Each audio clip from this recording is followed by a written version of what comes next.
فاسألوا أهل الذكر إن كنتم لا تعلمون بالبينات والزبر وأنزلنا إليك الذكر لتبين للناس ما نزل إليهم ولعلهم يتفكرون. بسم الله الرحمن الرحيم.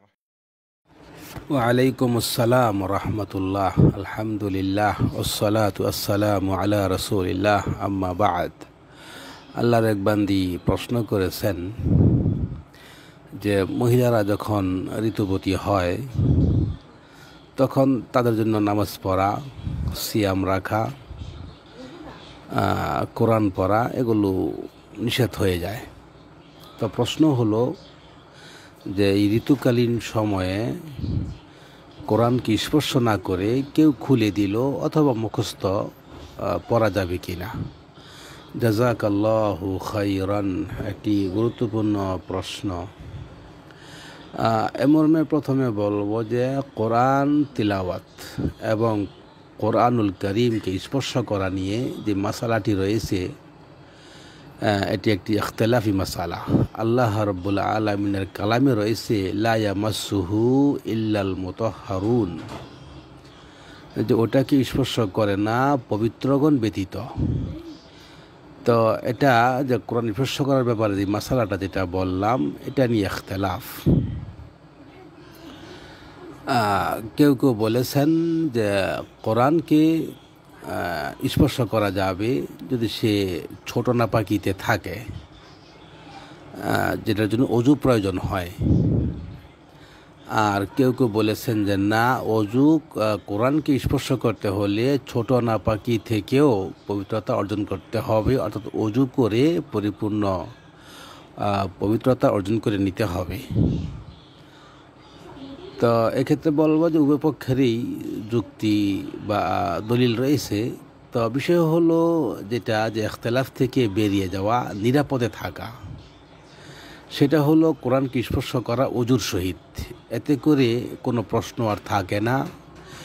এবং যারা বলেছেন যে কোরআন অজু ছাড়াও স্পর্শ করা যাবে, তারাও কথা বলেননি যে অজু না করে কোরআন স্পর্শ করতে হবে বা করা উত্তম, এটা বলেননি। বরং ওটা হচ্ছে জায়েজ। কিন্তু অজু করে কোরআন স্পর্শ করা যে উত্তম, এতে কোনো ইখতিলাফ নেই। আশা করি বিষয়টি স্পষ্ট। এখন বিষয় হলো যে একজন মহিলা তার মাসিক ঋতু চলাকালীন সময়ে সে আল্লাহর কালামকে স্পর্শ না করে মুখস্থ অথবা অন্য কেউ তাকে পাতা উল্টিয়ে দিল, কোরআন খুলে দিল, এতে সে তিলাওয়াত করতে পারবে কি না, এই বিষয়টি নিয়েও ইখতিলাফ। তবে এই বিষয়ে দলিল স্পষ্ট রয়েছে। আমরা ইচ্ছা করলে সেটা জেনে এরপর আমল করতে পারি। যেমন সহিহ আল বুখারীতে একটি হাদিস যদি আমরা জানি, আশা করি বিষয়টি আমাদের বুঝে আসবে। আন আয়েশাতা রাদিয়াল্লাহু আনহা ক্বালাত খারাজনা মা'আন নবী সাল্লাল্লাহু আলাইহি ওয়াসাল্লাম লা নাযকুরু ইল্লাল হাজ্জা ফালাম্মা জি'না সারিফা তামিস্তু ফাদাখালা আলাইয়া নবী সাল্লাল্লাহু আলাইহি ওয়াসাল্লাম ওয়া আনা আবকি ফাকালা মা ইউবকিকি ফাকুলতু লাউদিতু ওয়াল্লাহি আন্নী লাম আহুজ্জুল আম قال صلى الله عليه وسلم لعلك نفستي قلت نعم قال صلى الله عليه وسلم فإن ذلك شيء كتب الله على بنات آدم فافعلي ما يفعل الحج غير أن تطوفي بالبيت حتى تطهري। অর্থাৎ আম্মাজান আয়েশা রাদিয়াল্লাহু তাআলা আনহা বলতেছেন যে তিনি হজে বের হলেন, হজের সফরে গেলেন রাসূল সাল্লাল্লাহু আলাইহি ওয়াসাল্লামের সাথে। তো শরীফা নামক স্থানে যেতেই আম্মাজান আয়েশা রাদিয়াল্লাহু তাআলা আনহার মাসিক ঋতু শুরু হয়ে গেল এবং তিনি কান্না করতেছিলেন। এমন তো অবস্থায় আল্লাহর রাসূল সাল্লাল্লাহু আলাইহি ওয়াসাল্লাম তাকে জিজ্ঞাসা করলেন, তুমি কেন কাঁদছ? আম্মা জান আয়েশা বললেন, যদি আমি জানতাম তাহলে আমি অবশ্য হজই আসতাম না। তখন আল্লাহর রাসূল বললেন, তুমি কি ঋতুবতী হয়েছ? আম্মা জান আয়েশা বললেন, জি হ্যাঁ। তখন আল্লাহর রাসূল সাল্লাল্লাহু আলাইহি ওয়াসাল্লাম বললেন, এটা তো আল্লাহ রাব্বুল আলামিন আদমের কন্যাদের জন্য নির্ধারিত করে লিখে দিয়েছেন, অতএব এতে দুঃখ করার বা কান্নার কিছু নেই। তারপরে তিনি বললেন, ফাফ আলী মা ইয়াফ আলুল হাজ্জু, তুমি ওই সকল কাজই করো যে সকল কাজ অন্যান্য হাজিগণ করে থাকেন, ইল্লা গায়রা আল্লাহ তাতুফি বিল বাইতি, শুধুমাত্র তুমি বাইতুল্লাহর তওয়াফ করবে না যতক্ষণ না তুমি পবিত্র হও। তো এই হাদিস থেকে স্পষ্ট জানা গেল যে আল্লাহর রাসূল সাল্লাল্লাহু আলাইহি ওয়াসাল্লাম আম্মা জান আয়েশাকে ঋতুবতী অবস্থায় তাই করতে আদেশ করলেন যা হাজিগণ করে থাকেন। কোনটা করা যাবে না সেটাকে স্পষ্ট করে দিলেন যে বাইতুল্লাহর তওয়াফ করা যাবে না কেবলমাত্র, বাকি সব কাজ তুমি করতে পারো।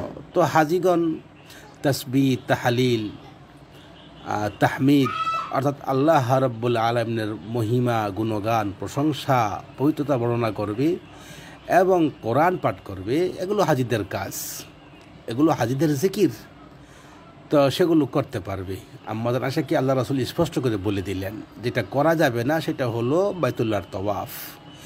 যদি ওই ঋতু অবস্থায় কোরআন পড়া নিষিদ্ধ হতো তাহলে আল্লাহর রাসূল সাল্লাল্লাহু আলাইহি তিনি সেটা বলে দিতেন স্পষ্ট করে যে তুমি কোরআন পড়বে না আর বাইতুল্লাহর তওয়াফ করবে না। কিন্তু তিনি বললেন যে হাজিগণ যাই করে তুমি তাই করবে, কেবলমাত্র করবে না বাইতুল্লাহর তওয়াফ পবিত্র না হওয়া পর্যন্ত। তাহলে এই হাদিস আমাদেরকে স্পষ্ট সাক্ষী দেয় বা প্রমাণ করে যে একজন মহিলা ঋতুবতী অবস্থায় কোরআন পড়তে পারবে।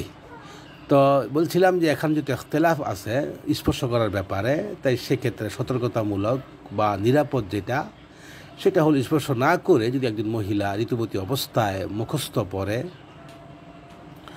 এবং যদি অন্য কেউ তাকে কোরআন খুলে দেয় সেখান থেকে সে পড়ে, ইনশাআল্লাহ পড়তে পারবে। এই হাদিস তার প্রমাণ বহন করে।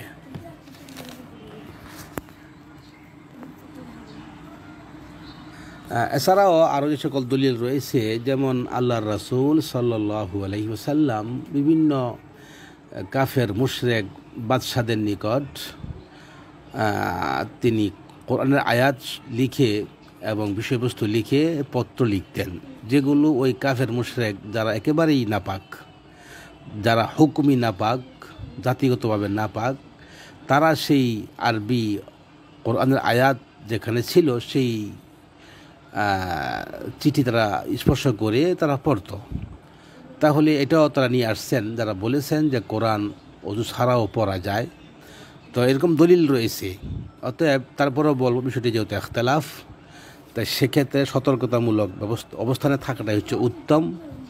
অর্থাৎ নাপাক অবস্থায় কোরআনকে স্পর্শ না করা এবং মুখস্থ পড়া এবং দেখে পড়া, অন্য কেউ কোরআন উল্টিয়ে দিলে খুলে দিলে সেটা জায়েজ ইনশাআল্লাহ। আশা করি বুঝতে পেরেছেন। জাযাকাল্লাহু খায়রান।